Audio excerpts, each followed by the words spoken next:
Changer son rapport à soi, c'est changer le rapport à l'environnement. Je vous explique ça dans cette vidéo. Les personnes qui travaillent sont en perte de sens, voire même en dépression. Les jeunes qui sont censés prendre la relève dans les activités ne se reconnaissent pas du tout dans les modèles.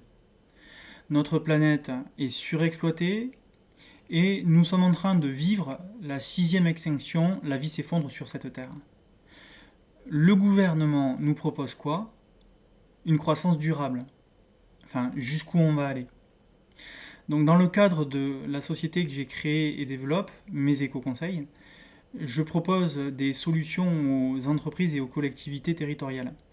Lorsque je suis en lien avec des décideurs ou avec des chefs d'entreprise, j'ai souvent la question, ok, quel est le lien entre l'écologie et le bien-être? Avant de se pencher sur cette question, regardons d'abord en milieu professionnel concernant donc la perte de sens au niveau des personnes travaillant dans les entreprises. Donc j'ai pris quelques chiffres. Donc en octobre 2022, l'Organisation mondiale de la santé, l'Organisation internationale du travail ont appelé à des mesures concrètes pour répondre aux problèmes de santé en milieu professionnel. Puis j'ai également pris une autre donnée. Cabinet conseil Gallup aux États-Unis a déclaré que 70% des employés se sentent désengagés dans leur travail. Puis une étude publiée en 2022 par Malakoff Humanis en France qui indique qu'en 2022, 22% d'arrêts longs contre 2016, 14%. Une augmentation donc de 8%. En revanche, les entreprises qui ont mis en place des programmes de bien-être améliorent leur satisfaction. Et ça, c'est l'étude de Virgin Pulse qui indique que 85% des employés sont satisfaits par ce type de programme. Et pour la petite histoire, améliorent donc leur productivité donc de 12%. Il n'y a pas de débat, il faut changer notre rapport au travail. Et l'outil du bien-être est un outil, et il y en a d'autres, qui permet de changer notre rapport à soi. C'est un outil qui permet d'ouvrir un espace et d'utiliser une autre façon de regarder en fait le monde professionnel et l'entreprise. Maintenant, parlons écologie. Et si on parle d'écologie, il faut parler du groupe d'experts intergouvernemental qui s'occupe de l'évolution du climat, le GIEC. Cette année, ils ont sorti leur 6e rapport.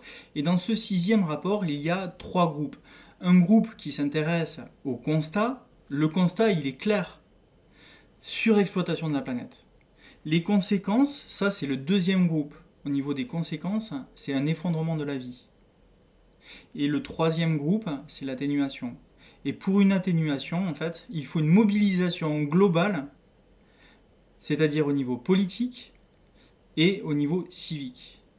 Et c'est la raison pour laquelle, aujourd'hui, en fait, il faut que tout le monde se sente impliqué dans cette dynamique de façon à changer nos modèles de gouvernance et notre façon, notre rapport au monde. L'outil bien-être est le moyen de protéger notre environnement. Pourquoi? Parce qu'il permet de réaligner notre environnement intérieur et notre environnement extérieur. Autrement dit, il permet de revenir à notre nature, comme diraient certaines traditions, identifier nos besoins et ensuite mener les actions justes et souhaitables pour le vivant. Notre environnement intérieur et extérieur sont liés depuis toujours. Nous avons perdu cette connexion.